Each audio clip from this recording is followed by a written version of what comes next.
যেন কখনোই ইথারাক্তরুজ্জামান।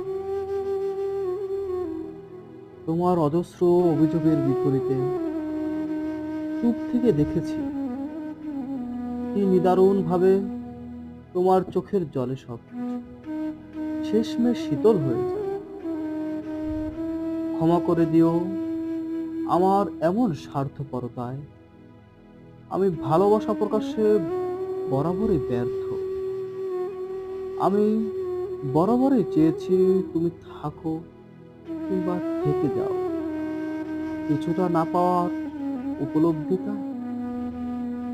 তুমি এমন ভাবে ফিরে তাকাও যেন আমাকে আর কখনোই দেখোনি। তুমি এমন করে বলে যাও যেন কখনোই আর ভালোবাসোনি।